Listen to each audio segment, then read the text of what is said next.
it was such an exciting time. I think the 80s, particularly the early 80s, gets a bit of a rum deal. It was a really vital time for pop culture and where pop met fashion, photography, video. And I wanted to write about that. It struck me there's really very little out there from that time. A lot of memoirs from the 70s, the 60s, but as yet there was very little from the early 80s. There's a lot of people here who'd like to ask you some questions. Before I let them do that, and we're going to start with Melissa's question in just a second, I have to ask, makeup tips. I'm pretty You low. guys were so gorgeous. Yeah. Well, of course, you don't have to use too much, do you? I mean, well, I grew up on glam rock. I mean, I watched, what Bowie wore when I was like 13. I mean, that was always a part of the look. I liked that androgyny in music, yeah, I mean, it was always going to be a part of who we were. When I met Nick, I mean, obviously that was the first big connection that I made, because it was like meeting a like-minded soul, and together we started this adventure together. First as fans, and then with the idea. Sneaking into concerts. Yeah. Yeah. I mean, I really wanted to put that in there. I mean, for instance, that particular day, becoming a real Roxy music fan. This day that I got to chase their cars across Birmingham. I mean, so many people have been there in that way for Duran Duran. And all the time I've known, well, I did that. I can relate to that. And I like the idea of giving that away and showing, because on the one hand, you try to preserve this gravitas, but sometimes it's good to let people know that you're human, and I wanted to tell that story. But, makeup, I've never been the one to wear that much. Little smear of eyeliner and I'm good to go. Yeah. Well, the way you were a Roxy Music fan, Melissa was a Duran Duran fan. Melissa, please share your story with the world. Okay. I'm Melissa Lawson. I'm from New York. Hi. This is really embarrassing because it's totally true. March 13th, 1984, you played a concert at the Hartford Civic Center in Hartford, Connecticut. I was 11, and I sent a stuffed ticker backstage with a love note and my phone number on it. After the concert, about 2 a.m., our home phone rang, and my parents answered it. And on the other end of the phone was someone who said it was you, and they invited me to your hotel room to party in Hartford. Being 11, my parents said no because they thought it would be trouble and I would be exposed to drugs and sex. And I, of course, told them that they ruined my life. So I want to know, were they right and should I forgive them? You should have. Was that not Winnie the Pooh that was calling at the time? I think I can say, you know what, what would you like to hear? Ever pleasing the audience. It sounds like somebody's put that together, maybe. But you know what? Maybe it's possible. Maybe it's possible. All right, Kristen Chiappo.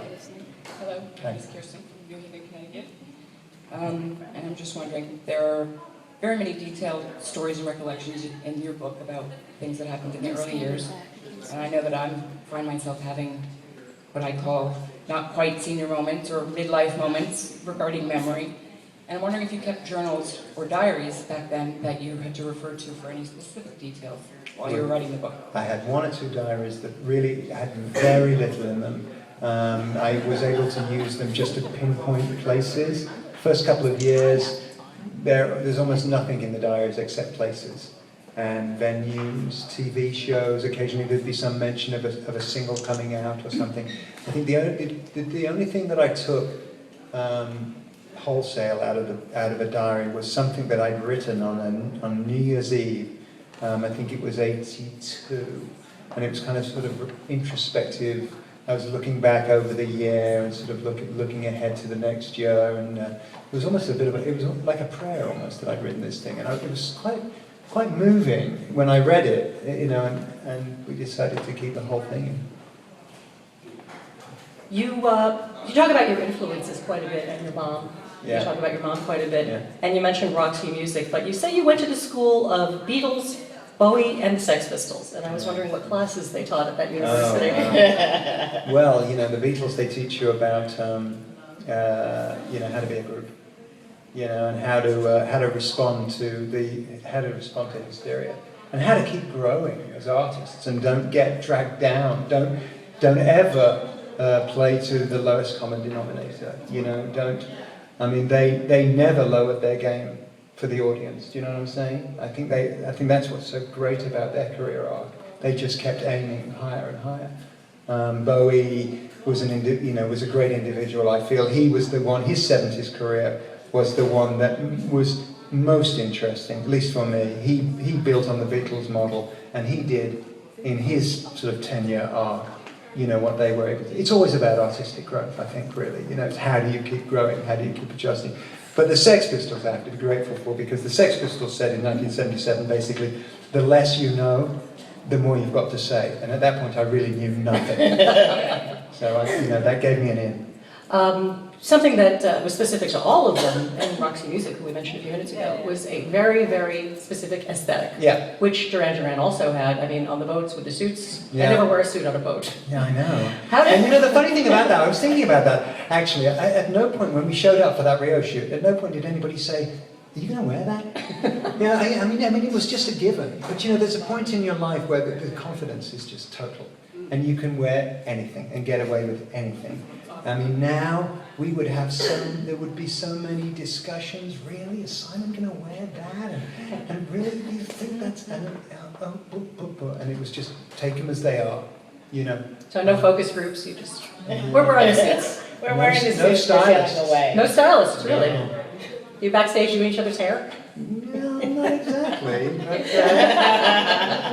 I mean, we had a very, one of the things that I really admired in us, looking at the evidence, was how easily we adjusted to situations like when we first went to Sri Lanka, which we did because we were looking to make something that would fit into this MTV network, which was just getting going, and MTV the guys that were putting it together had confided to our managers, well, could you give us something with like that sort of James Bond appeal, like a travelogue, glamour?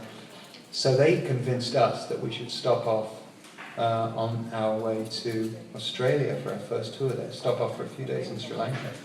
And I mean, it was like, Sri Lanka, what are we going to do in Sri Lanka? We're going to make some videos. We're going to make a video for Hungry Like the Wolf and Save a Prayer.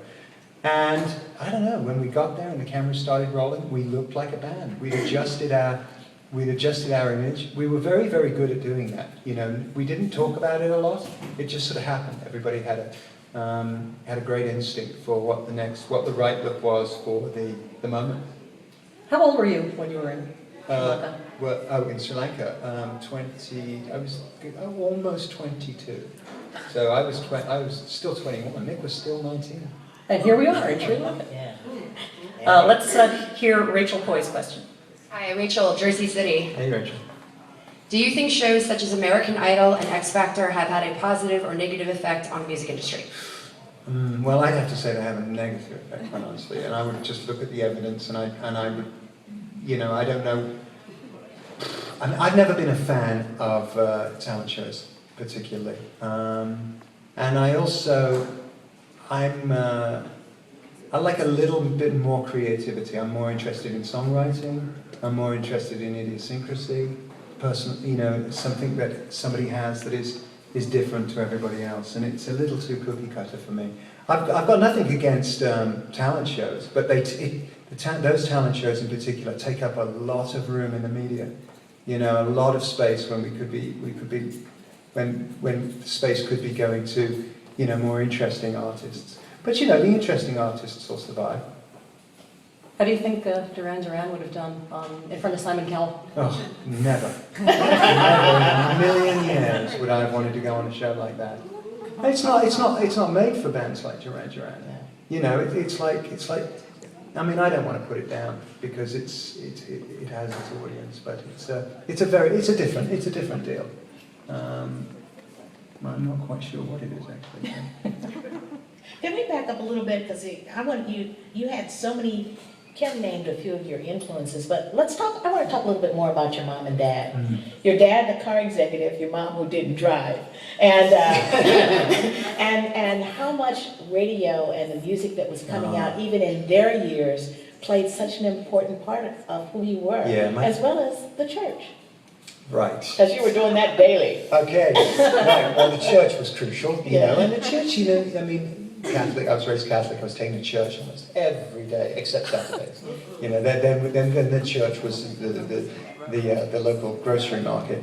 But yeah, I mean, before I started school, my mother took me to church every day, and I didn't really know what it was, but I liked the music, you know, and you know, even thinking about that, and thinking about those church hymns and why they still resonate with me today, and.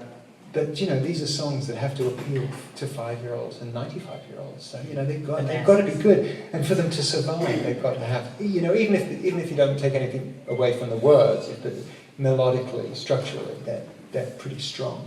My mother was a great fan of pop. She was another stage door Johnny. You know, she got autographs. I think Harry James, and you know, she liked the big bands from the 40s and the 50s. And she liked the personalities behind music. Obviously the Beatles, we talked about them. I mean, they were a massive influence. They were particularly influential. They were particularly profound in my home because my mother was from Liverpool and she'd moved to Birmingham when she was young. So they really spoke to her. So, you know, I mean, I heard the radio before. That would be what I would wake up to in the morning, would be, and in 1963, chances are it was going to be a Beatles song that you were going to hear. Yeah. In fact, getting tired of them, huh? Mike Rhodes, you have a question, very much about music. My name is Mike Rhodes. I'm also from Jersey City. All right. And my question is, A View to a Kill was recently rated the #1 James Bond theme. Is there any Bond theme you actually like better? Well, I mean, I wouldn't deign to compare our song with Diamonds Are Forever, for instance. I think that's just an awesome song, and Goldfinger also. I mean, I'm such a huge fan. I mean, I really appreciate, you know, that we get those kinds of accolades with our contribution. But for me, you know, I mean, you can never I can never. I mean, you only live twice. I love. I mean. There's so many.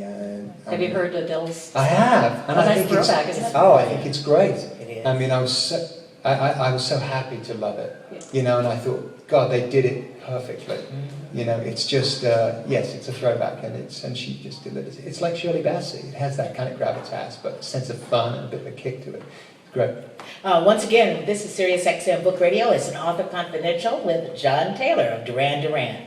The book is In the Pleasure Groove. I want to talk about your family just a little bit more. You've got a great line in the book. You're out on tour. You're 20 years old. You're in Sri Lanka. You come home and your dad's pounding on the door, going, "You're not on tour. Turn it down." Well, what a weird dichotomous way to live. that was one of the most extraordinary things that I learned from doing the research from the book, and this was 1982. And the year began with us in the studio in London making Rio. We finished it, I think, March, and we headed off for Australia, as I mentioned, stopping off at Sri Lanka. Our first trip to Australia was madness. It was like Beatlemania. And we went from there to Japan, and it was the same thing there, our first time there.